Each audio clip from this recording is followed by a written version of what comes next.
What a bizarre, ugly game of basketball the Timberwolves just won at home against the Grizzlies. And I'm just going to list through some of the final stats from this game to start this video so you can get a sense of how absurdly nonsensical this game was. So the Wolves get out-rebounded by 30. They got over-doubled up. It was 59-29. And the leading rebounder on our team, Kyle Anderson, with 6.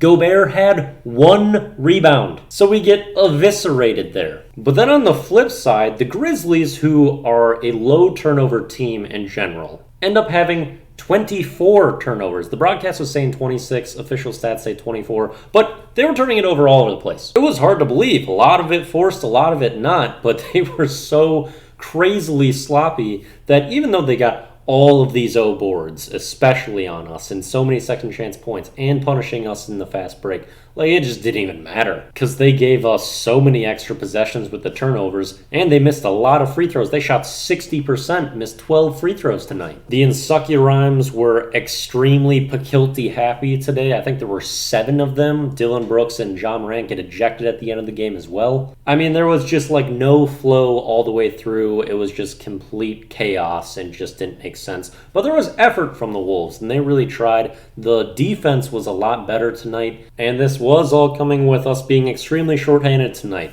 We're missing the role players of Jordan McLaughlin, Torian Prince, Jaden McDaniels. When I saw Jaden was out, I was extremely concerned, especially because we started Wendell Moore tonight, who had a bad first half, and I was ready to kind of get really upset that he was playing a lot. He had a good second half, overall game decent. And then Gobert was in foul trouble most of the game, so we played a lot of small ball. Also got to see some bully ball out of Naz Reid, who we've been missing out on that a lot, especially when he would have to play along with another big. He was really good tonight, had a lot of blocks too, as did this entire Timberwolves team. They have the most blocks that they've had in a game. And they were able to stabilize after what was looking like a disastrous start, which we've had the last several games. It was 11-2 Grizzly lead to start. We were turning it over early. Ant and D'Lo had turnovers in the first 2 minutes that led to Morant layups. And in that first quarter, Anthony Edwards had 11 points, Jalen Noel had 8 points, and they were really our offense in that first quarter. Jalen Noel kept his foot on the gas pedal the entire game, was rewarded with fourth quarter minutes, as I've been just screeching for so long. Anthony Edwards was great defensively all game for us. Had that spark in the first quarter. I always say first quarter Ant is the best. Fourth quarter Ant is also very good. Middle quarter Ant tonight was middle quarter Ant, where was he?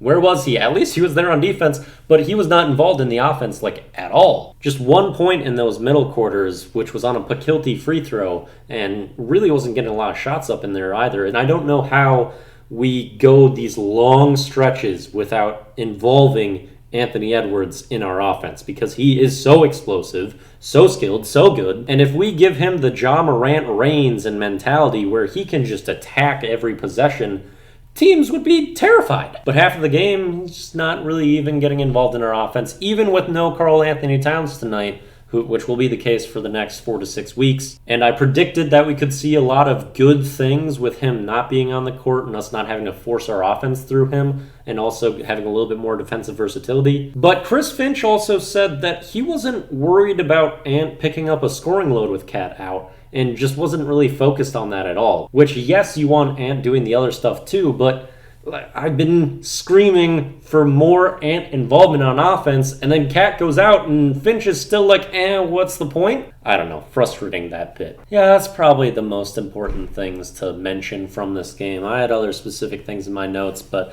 we can pass over those.